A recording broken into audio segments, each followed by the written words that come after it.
6h40 sur Sud Radio, bon réveil, la vie en vrai, J-3 avant le coup d'envoi de la Coupe du Monde de football. Elle a lieu aux États-Unis, Mexique et Canada ce matin.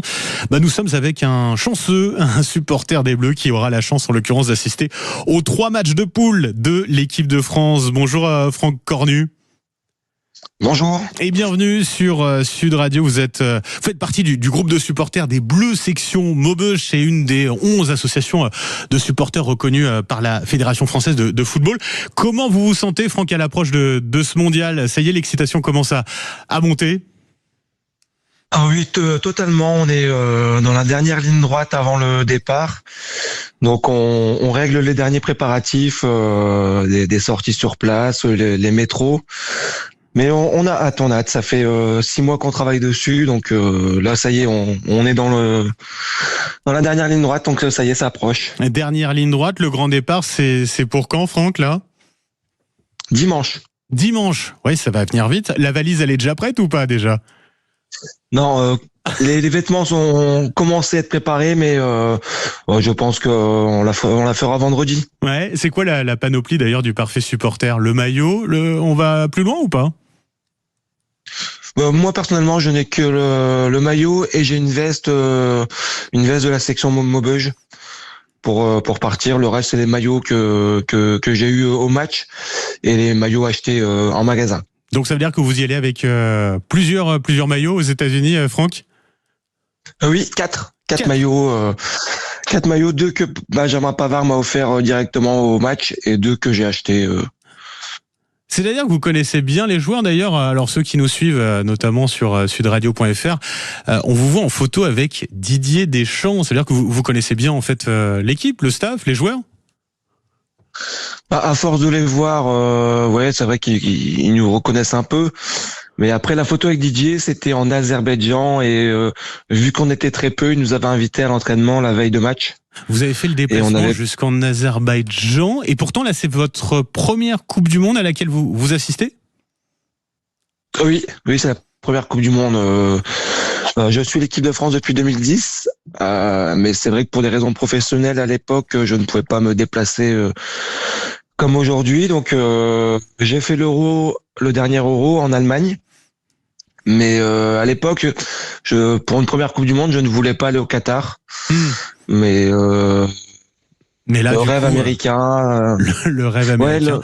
Puis j'imagine que c'est un rêve pour tout passionné de football d'assister à une Coupe du Monde. Ah oui, c'est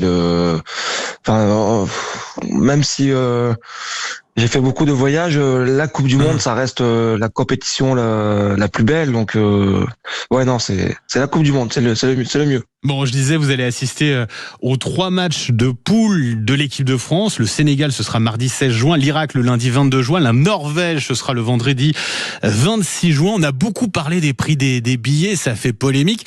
Ça vous a coûté cher, justement, d'assister à ces 3 matchs, d'obtenir des billets? Justement, non. Suite à la polémique et les différents articles de presse qu'il y a eu, la FIFA avait dégagé quelques places par fédération à $60. Parce que de base, c'était dans les $200-300 la place par match. Ah oui. Donc là, finalement, vous en tirez bien. $60 la place. Bon, ça reste convenable, on va dire.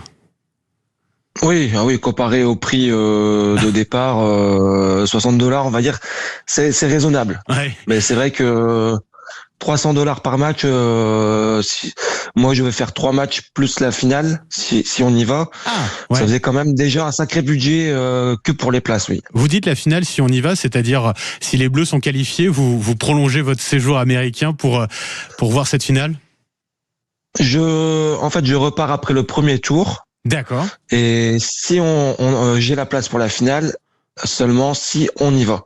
Donc après, je rentre en France et si on a la chance d'aller en finale, je retournerai aux États-Unis pour voir le match. Ouais, vous y croyez, les Bleus en finale? Vous êtes confiant?